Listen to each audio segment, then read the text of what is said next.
Hi people, it's Archivist here, and today I'm going to be reviewing Call of Duty WW2, where the infamous now Call of Duty series goes back to its roots with the original Call of Duty games and World at War in, of course, World War II, as opposed to the more futuristic settings we've seen from the likes of Black Ops 3, Infinite Warfare, and Advanced Warfare. I had no issue with those games being set in the future. It did make them less relatable and of course less authentic because they were entirely fictional, but I think they were creative in their own ways, in particular Black Ops 3, which had a really strong sci-fi element to it, but inevitably a certain weight fell from the narrative of the series because it wasn't being based in anything real. Even the Modern Warfare series was put into a plausible modern scenario where it was playing on the fears that we had at the time, and in some regards still have. But these games were jumping forward. So with World War II, of course, this was one of the most horrific events in human history, and being plunged into that as a narrative is something that's quite visceral and adds something extra to what you're doing, because although your character specifically may not have existed, the events surrounding him in some respects did. Before I go any further, the campaign is where I'll start. I'll then go on to the competitive multiplayer and finally the Nazi zombie mode. So with the campaign, it begins with a D-Day opening, which is quite a horrific thing to witness, where many American troops went onto the beaches of Normandy in an attempt to storm it, and these bunkers from the Germans were firing down onto them, and many of these men were just shot down as they desperately tried to advance along the beach. And actually being in a first-person perspective, witnessing this piece of history really gives you an appreciation for the bravery of those who are involved, and it almost made me feel a bit emotional because I realised that if this in a game can seem this shocking and this over the top, then consider the reality, because this was very much the reality of what happened that day. And it's a really strong opener because of that. I think it could have gone on for a bit longer where you're advancing up the beach. You definitely go up it too quickly, where you just have to dive below a few of the blockades which prevent you getting attacked by the machine gun fire. Something that happened in, funnily enough, one of the early Medal of Honor games, Medal of Honor Frontline, which also did D-Day, is there was this element of you had to suppress the fire of the bunkers in order to advance, and I think that's something they could have done here, because you get to the main shooting segment far too quickly. But that opening aside, the real strength of this campaign is in two things. It's got focus and it's got a real emotional weight behind it, because you, rather than jumping between multiple different soldiers in multiple different front lines across the globe in World War II, you focus on a single squad and you get to know the different characters in your platoon. You get to create a somewhat emotional bond with them. Their characters shine through, I think, more so than the majority of Call of Duty characters tend to, and because you are spending most of the time with them, you actually understand their motivations and what defines them. Particularly for two characters. So there's one by the name of Zussman, who's this guy who very early on gets wounded quite badly. You think he's going to die, it really looks like he's going to die, but then he's patched up and he becomes, I'd say, your main brother in arms, if you will. You have a relationship with everyone, but he's the main best friend, if you will, for reasons that you will uncover later on in the campaign. And there's also a character by the name of Pearson, who's a very jaded commander, right? So he will send his men into battle even if their lives are heavily at risk. And there's one point where he does the classic danger close thing, where he calls in an artillery strike very close to his own men, putting them in severe, fatal danger. But he believes strongly in succeeding in the mission above all else. And for a long time you deeply despise him for this, and the game is constantly reminding you what a hard man he is and how cold he appears.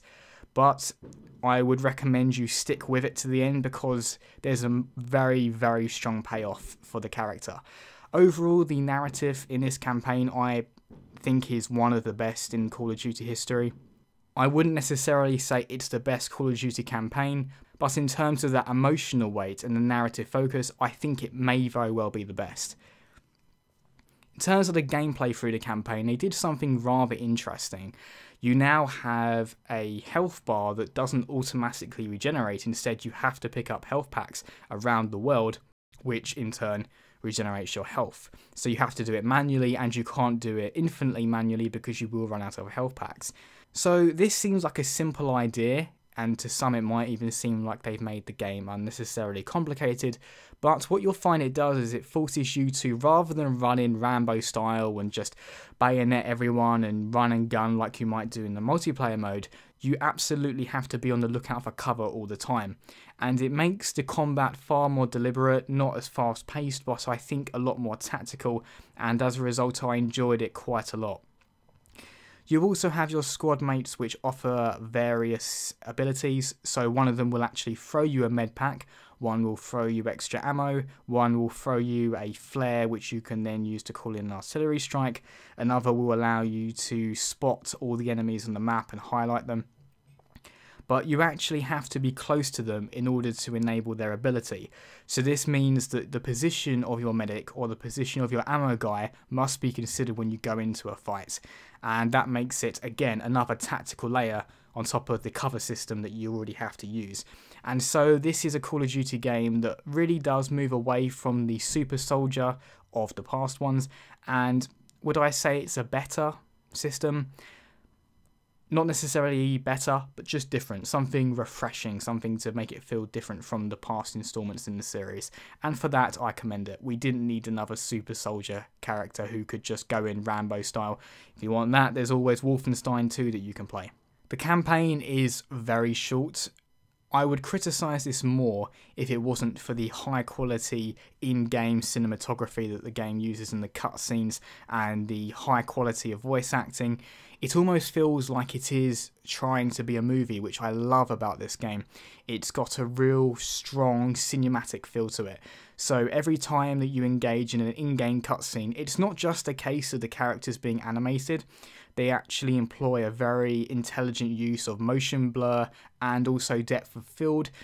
And they also use motion capture, which allows the actors behind these characters to not just use their voices, which you get in a typical voiceover, but their entire bodies in terms of their acting.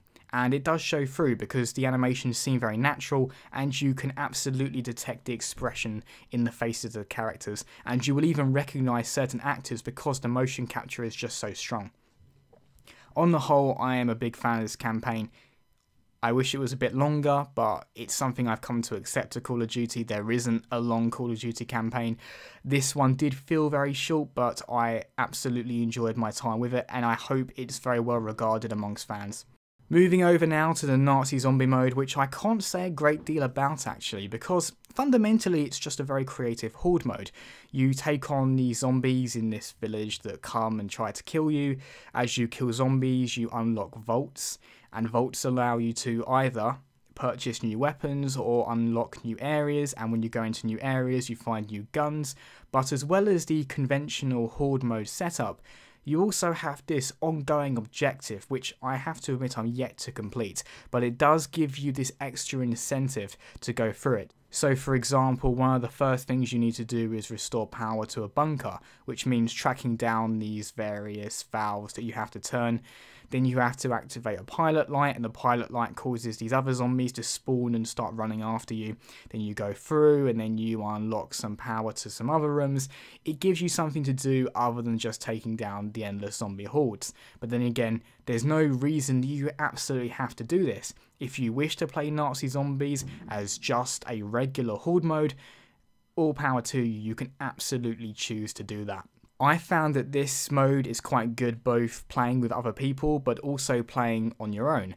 Because the atmosphere is so strong, especially when you get to some of the interiors in this game, it almost has a sort of horror element to it, which I really appreciated. It's not trying to be tongue-in-cheek, it's actually taking itself quite seriously.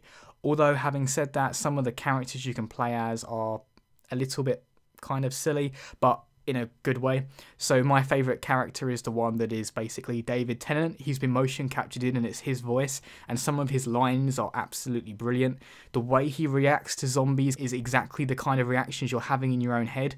So when you've got a bunch running up you, he's like, oh shit, zombies! You know, it's like, that is exactly what I'm thinking, so it's quite good that they got that very relatable voicing into it. But in terms of the atmosphere and the location and the story that's hinted at within the Nazi zombie mode, that takes itself quite seriously.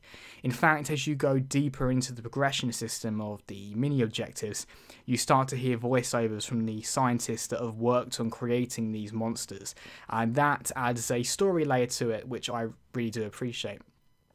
Unfortunately, I haven't played zombies in a very long time. I think the last time I seriously played zombies was Black Ops 1, so it's fair to say I'm a bit out of practice, and I can't tell you therefore if this is a massive improvement over previous iterations, but what I can say, just coming in and judging it as it is, if we're taking this as a horde mode, this is fantastic, because it is a great horde mode, but it's also a great story mode, but the story is delivered in a subtle way.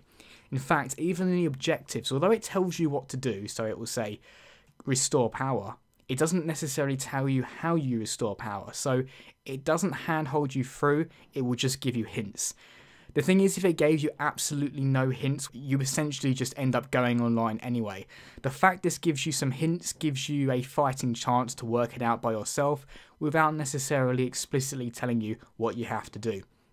There's one bit where you have to charge this system by killing zombies in its proximity. It doesn't explicitly say kill zombies in this area to charge the system, it just says charge it, so you have to work it out through a bit of trial and error.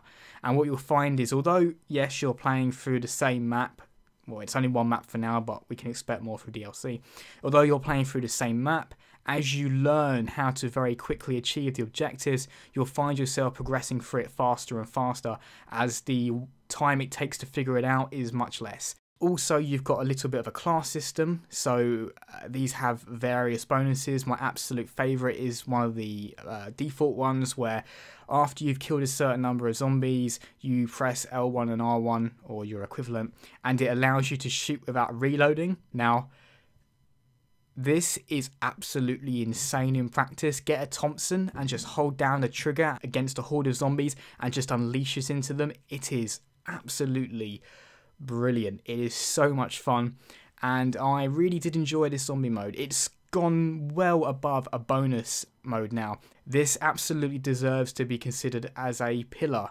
that constitutes the entirety of World War II, as opposed to just some bonus mode. So now we're on to Call of Duty World War II's competitive multiplayer. And this is by far the most polarising element of Call of Duty, and what has in many ways given it its infamy. First of all, I'll just say this, and this may not apply if you're listening to this review later down the line. The launch day servers are terrible, absolutely awful. They keep going down and it takes forever to get into a game. So that's quite annoying. I find it very frustrating and a little bit of a piss take actually, that they push pre-orders so hard, but then if you play the game early, you actually get an inferior experience because of these launch day issues, or this launch weekend issues, because it's been persisting for 3 days now. But that little rant over, let's talk about the core of it. And this is going to be a little bit almost meta in my description of this, because this is just Call of Duty, right? There is a new war mode which is more based around objectives, which I did appreciate because that requires more cooperation, but at its very core, this is the game I've been playing for 10 years, right? I started playing Call of Duty online back with the original Modern Warfare, as did I think a lot of people, so that's a decade now. I haven't been playing every installment online, but I was playing it regularly, so I think I went from Modern Warfare to World at War to Modern Warfare 2 to Black Ops to Modern Warfare 3, playing online regularly, right? I really enjoyed Call of Duty. But then I got to Black Ops 2 and the multiplayer wasn't any worse. It was just as good as the previous iterations. However, I was just tired by this point, so I took a break. And since then, I haven't really played the online in any serious amount of time. I got back into it a little bit with Black Ops 3. I tried Infinite Warfare, but for whatever reason I despised it. Uh, which I know isn't really an adequate description, but I just didn't go for it. So when I started playing this, whereas a lot of people will say that this is just another Call of Duty game with very few improvements, I have taken a break from the series and I am coming back refreshed and ready to experience those core elements again. And for that reason, I do appreciate it quite a lot. It's not a game that I think is class leading in any particular area. You know, when I think of an FPS that requires really strong teamwork, I think of Overwatch. When I think of a shooter that gives you the most realistic representation of what an actual battle is, I think of Battlefield.